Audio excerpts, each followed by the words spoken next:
The birthday celebrations may be over, but the footballing celebrations continue.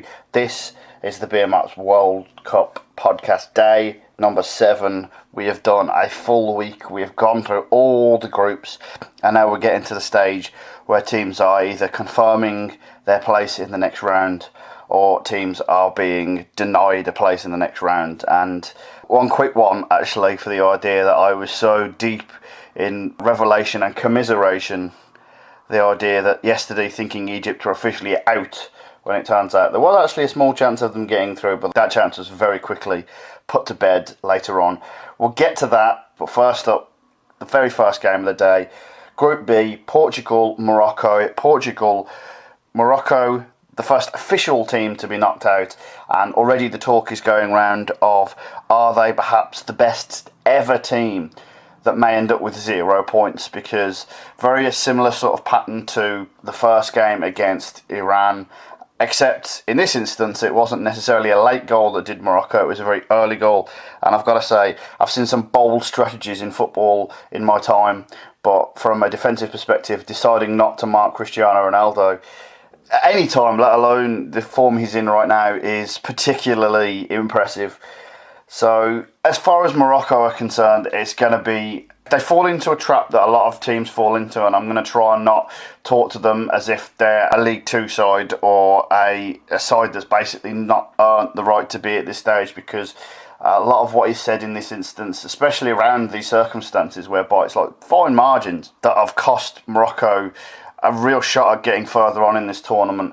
And realistically speaking, just from a one-off game perspective, the idea that they don't get anything from this game was particularly hurtful for them. And Morocco have done everything but could do with a Ronaldo. Portugal haven't done very much but have a Ronaldo, and I think that's kind of what it is.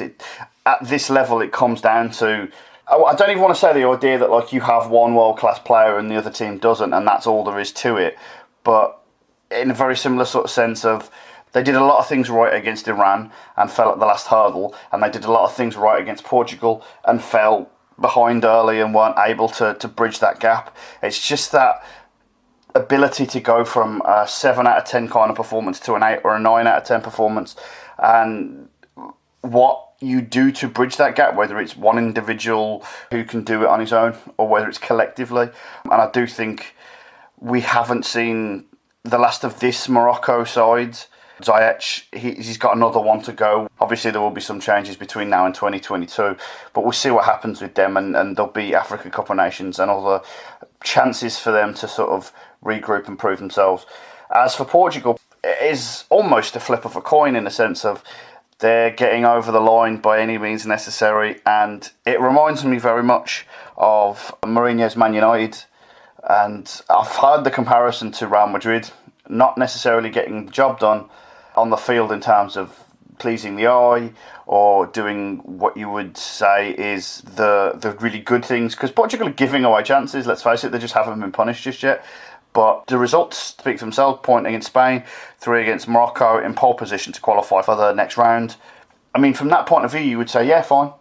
And this is where the Mourinho thing comes in for me, because it's very much a case of, as far as he's concerned, style doesn't matter. Style doesn't get you trophies. What gets you trophies is simply results. And that's fine up until the point where if results don't happen, then what? What are you relying on other than the idea that we get through any means necessary? Because yes, you managed to get the result against Spain, and look what that took, really. And yes, you managed to get the result against Morocco, and look what that took. I can't with any great faith say that they appear to have what it takes to go deep in this tournament. But I also can't with any great faith say that I wouldn't put it past them, because one of the really hard things to do in football is just suddenly become winners, be a winning team, what that elusive winning quality, winning prospect is. And Portugal right now have it. They seem to have that sort of, it doesn't really matter what's going to happen, we'll find a way. Usually that way involves Cristiano Ronaldo, but that's the other thing as well, is that Cristiano Ronaldo has performed to a level so early in this tournament that he allows his teammates a break, because there'd be a lot of focus on other aspects if he weren't performing as well. But now he's actually got to a point where he's earned himself a break, because they go into the last game, and it will be a tough game. We'll get to their opponents very shortly. But they go into the last game, very good chances of going through. But also, if Ronaldo doesn't necessarily score in that game, it doesn't feel like it's the end of the world. He could actually sort of almost take the foot off the gas a little. He won't. He's not that kind of player.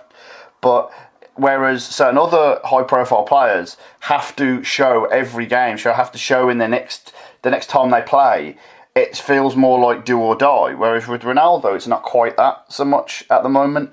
So there's pressure off the squad, there's pressure off him.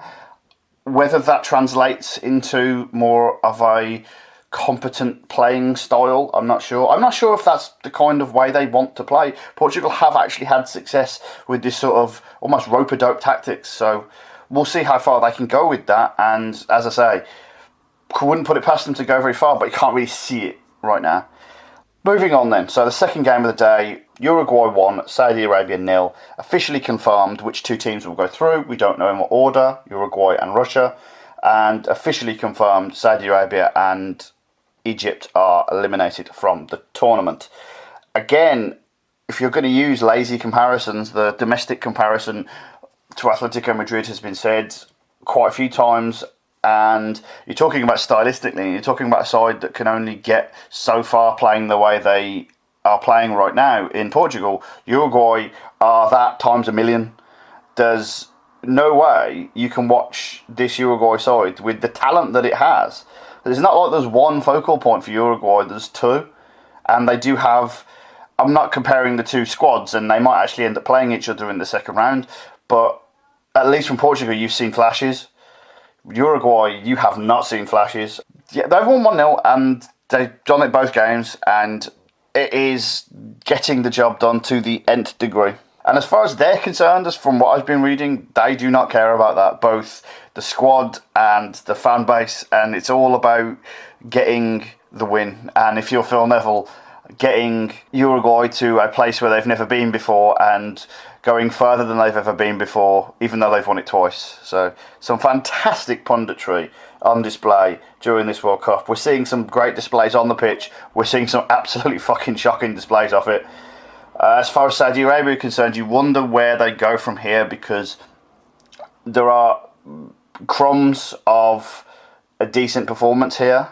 If you don't shit the bed against Russia, you can sort of take this game in isolation, because they actually had a few decent chances. This is partly why I'm more worried about Uruguay than I am Portugal, because Saudi Arabia were able to get at them. And the one thing you would say about Uruguay is that they're more set up to be that rigid. Portugal try it, but they don't have Diego Godin.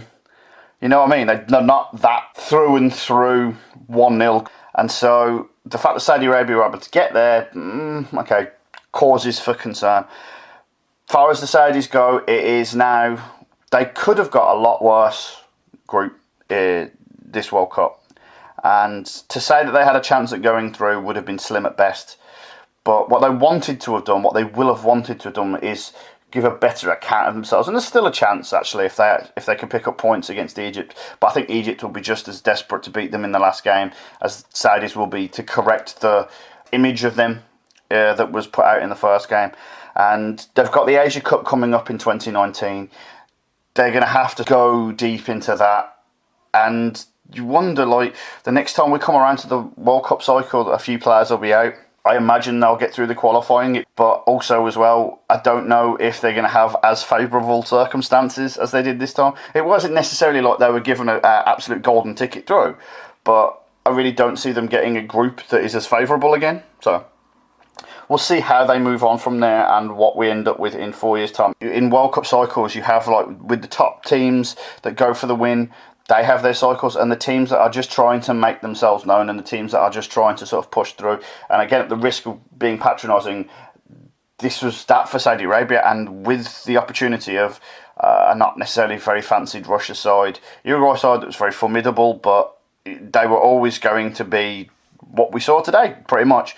And an Egypt Salah, yes, but the Salah injury, so there was a chance for them. Not a great one, but they failed to take that chance. Last game. Speaking of sides that are pushing for that next step, this group was meant to be about Morocco showing if they were a dark horse. Some favoured them before the tournament to potentially put a dent in against Portugal, and yes, they did perform well, but they didn't get the result against Iran that many people thought would have been on the cards for them. Carlos Queiroz, what he's done with this side and the way they perform, and losing 1-0 to Spain is fine. I just want to get the VAR stuff out of the way. He was flagged offside initially, and the VAR check was to see whether he was offside. So the idea that it took away from their moment, I mean, it does feel a little cold, it does feel a little harsh, and the celebrations were just everything you want in the World Cup, really. But it wasn't to be.